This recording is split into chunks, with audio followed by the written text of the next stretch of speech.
اطیع اللہ و اطیع الرسول، اطاعت کرو اللہ کی اور اطاعت کرو رسول کی۔ اب ان کے ہاں میں عرض کروں گا کہ اس کا پھر صحیح مفہوم کیا ہے۔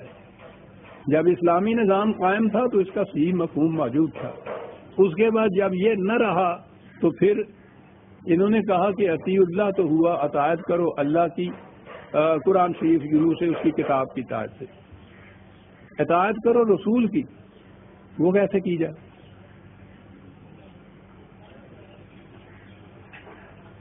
اس ضرورت کے ماتحت رسول اللہ صلی اللہ علیہ وسلم کی طرف منسوب کردہ ارشادات جنہیں احادیث یا روایات کہا جاتا ہے، ان کے مرتب کرنے کی، جمع کرنے کی ضرورت پیش آئی۔ اس سے پہلے یہ جمع ہی نہیں تھی کسی جگہ، تیسری صدی میں،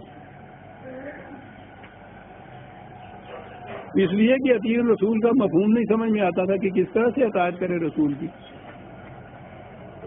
اب اس کے بعد میں اس تفصیل میں نہیں جانا چاہتا، بار بار یہ چیزیں آ چکی ہیں، کیسے یہ احادیث کے مجموعے مرتب ہوئے، مدون ہوئے، کس طرح سے جامع حدیث جسے کہتے ہیں، جن کو کہتے ہیں یہ، انہوں نے لاکھوں حدیثوں کو پرکھا اپنے قیاس کے مطابق، لاکھوں مسترد کی، ان میں سے چند ہزار ان میں سے منتخب کر کے اپنے مجموعے میں داخل کری۔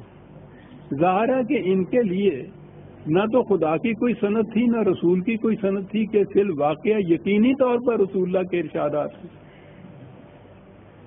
پھر حدیث کی مختلف کتابوں میں ایک دوسرے سے اختلاف تو ایک طرف، خود کسی ایک مجموعے کو بھی اٹھا کے دیکھیے، اس میں باہمی اختلاف ملے گا۔ آپ کو یاد ہوگا پچھلے درس میں نے یہ عرض کیا تھا، اختلاف اس قسم کے یعنی اعتقادی یا تصوراتی یا نظریاتی اختلاف کی بات تو اور ہوتی ہے، وہ تو ایبسٹریکٹ ہوتی ہے۔ تاریخی واقعات کے متعلق اختلاف میں نے بتایا تھا کہ بخاری کے مجموعے میں یہ جو صلح حدیبیہ ہے، اس میں ایک روایت میں تو یہ کہا گیا ہے کہ قریش نے منع کر دیا تھا کہ ہم مکے میں داخل نہیں ہونے دیں گے، مکے سے باہر ہی ان کے ساتھ معاہدہ ہوا تھا کہ اگلے سال آئیے تو ہم آپ کو اجازت دیں گے، اور وہیں سے واپس آ گئے تھے صحابہ۔ اور وہیں دوسری روایت یہ ہے کہ اسی سال قریش نے اجازت دے دی تھی، حضور بمع جماعت کے 3 دن مکے میں رہے تھے، وہاں یہ سب کچھ کیا تھا اور پھر واپس آئے تھے۔ ایک مجموعے میں ساتھ کے ساتھ 2 روایتیں ہیں، اور یہ تو تاریخی بات ہے، ان میں اتنا تضاد ہے۔ تو احکام میں یا عقائد میں یا نظریات میں جو اختلافات ہے ان کا تو پوچھیے نہیں۔ یہ ہیں وہ اختلافات جو مٹ ہی نہیں سکتے۔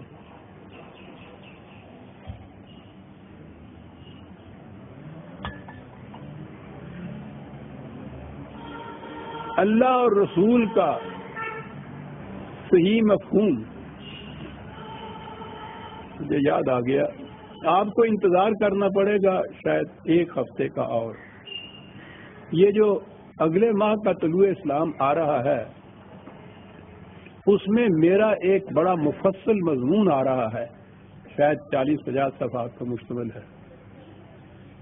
اس میں نے بتایا ہے کہ اللہ اور رسول کی اصطلاح کا مفہوم کیا ہے قرآن کی روح سے، کیونکہ میں نے عمر بھر کے تجربے کے بعد میں اس نتیجے پہ پہنچا کہ جب تک اس کا صحیح مفہوم، قرآنی مفہوم متعین ہو کر ذہن میں نہیں آئے گا، کوئی ایک قدم بھی آپ کا بالاتفاق اجتماعی طور پر متفق علیہ مسلمانوں کا نہیں اٹھ سکے گا۔ اختلافات رہیں گے اور اپنے اپنے فرقے کے مذہب یہاں ہوں گے، اسلام نہیں ہوگا، مسلمانوں کا کوئی متفق علیہ نظام حکومت تک نہیں بن سکے گا۔ تو اس کے لیے تو آپ انتظار کر لیجئے۔ آپ سوچ لیجئے کہ یہ موضوع کتنا پھیلا ہوا ہے کہ میں نے عرض کیا کہ اس پہ شاید 40-45 صفحے میں وہ مضمون آیا۔ اس وقت میں صرف اتنا عرض کر دینا چاہتا ہوں کہ قرآن کی روح سے اس اصطلاح کا مفہوم ہے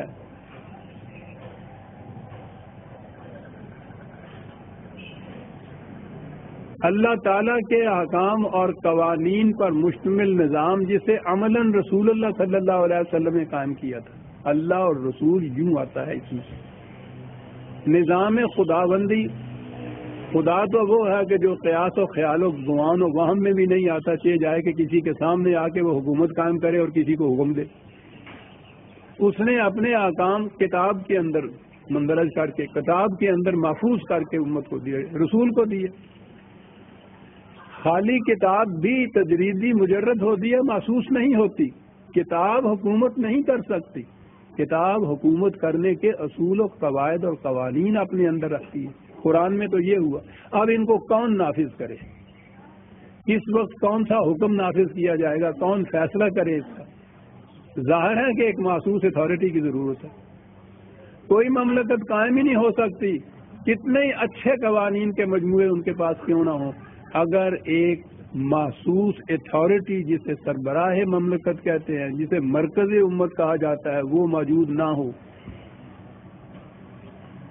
یہ ہے حیثیت سب سے پہلے نبی اکرم صلی اللہ علیہ وسلم کی, سب سے پہلی اسلامی مملکت کے سربراہ جو خدا کے احکام و قوانین کو نافذ کرنے کی ذمہ داری لیے ہوئے تھے. تو اس وقت تو آپ اجمالاً اس بات کو سمجھ لیجئے کہ یہ اللہ اور رسول کی اصطلاح جو آئے گی قرآن میں, تو یہ نظام اسلامی کے لیے آئے گی, اس کے سربراہ کے لیے آئے گی, اس مملکت کے فیصلوں کے لیے آئے گی. یہ ہے اس کا عملی مفہوم. اب بات صاف ہو گئی کہ ان سے کہو کہ اللہ اور رسول کے آواز سے, اللہ اور رسول کے فیصلے سے پہلے ہی کوئی قدم نہ اٹھا لیا کریں, انتظار کیا کریں. اللہ اور رسول کا فیصلہ کیا ہوا؟ اسلامی مملکت کا فیصلہ, اسلامی نظام کا فیصلہ. اب ان کو یہ ایک نظم و ضبط کی مملکت کے تابع رہنے کی تعلیم دی جا رہی تھی, تربیت دی جا رہی تھی کہ اب یہ بات نہیں جیسے پہلے تھا کہ جس طرح سے کسی کا جی چاہا اس نے پہلے ہی فیصلہ کر لیا اور کرنا شروع کر دیا جو کام جی چاہے. اب یہ نہیں ہوگا, اب انتظار کرنا ہوگا کہ مرکز مملکت کی طرف سے کیا حکم صادر ہوتا ہے. یہ اصطلاح ہمارے ہاں اس کا کوئی دوسرا ترجمہ نہیں ہو سکتا تھا. قرآن کی اصطلاح یاد رکھیے اپنی ہے. یعنی آپ حیران ہوں گے کہ مجھ سے بھی آپ گزشتہ 25-30 سال سے قرآن کے قوانین سنتے چلے آ رہے ہیں. عام کہا بھی جا رہا ہے, قانون کا لفظ ہی قرآن میں نہیں ہے. حکومت خداوندی, اسلامی حکومت سنتے چلے آ رہے ہیں آپ, حکومت کا لفظ ہی قرآن میں نہیں ہے. حکم کا لفظ تو ہے, اس معنی میں حکومت, نظام خداوندی, نظام اسلامی, نظام کا لفظ ہی قرآن میں نہیں ہے. حتیٰ کہ عدالت تک کا بھی لفظ نہیں ہے. یہ ہمارے زمانے کی اصطلاحات ہیں, قرآن کی اپنی اصطلاحات ہیں. قرآن کی اصطلاح میں اس نے جب اللہ اور رسول کہا ہے, بڑی ہی جامع اصطلاح ہے. اس میں سب سے بنیادی چیز تو اللہ کی حکومت آ گئی. لیکن اللہ کی حکومت انسانوں کے ذریعے سے اس دنیا کے اندر قائم ہوگی, اور سب سے پہلے قائم کرنے والے رسول اکرم صلی اللہ علیہ وسلم تھے.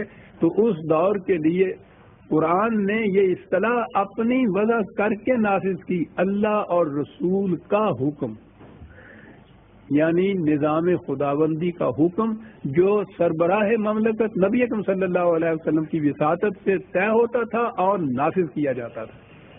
اب بات صاف ہو گئی. کیا جماعت مومنین, اب تمہاری زندگی پہلے کسی تشدد اور افتراق کی زندگی نہیں رہی.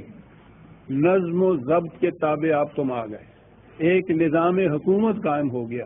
اب جو معاملہ بھی پیش ہو اس میں انتظار کرو کہ مملکت کی طرف سے, حکومت کی طرف سے کیا فیصلہ صادر ہوتا ہے. اس سے پہل نہ کرو, اس سے پہلے ہی کوئی فیصلہ نہ کر بیٹھو, نہ کوئی عملی قدم اٹھاؤ. اب انفرادی زندگی نہیں رہی, اجتماعی زندگی آ گئی. تو بات صاف ہو گئی. لا تقدموا بین یدی اللہ و رسولہ, نظام اسلامی مملکت کے فیصلے سے پہلے ہی خود کوئی فیصلہ کر کے قدم نہ اٹھا لیا کرو. واتقوا اللہ، نگہداشت کرو قوانین خداوندی کی. دیکھیے بنیاد وہی ہے، قوانین خداوندی، احکام خداوندی کا نافذ کرنا، لیکن اس کی عملی شکل یہ ہے کہ وہ ایک نظام حکومت کے تابع نافذ ہوں گے.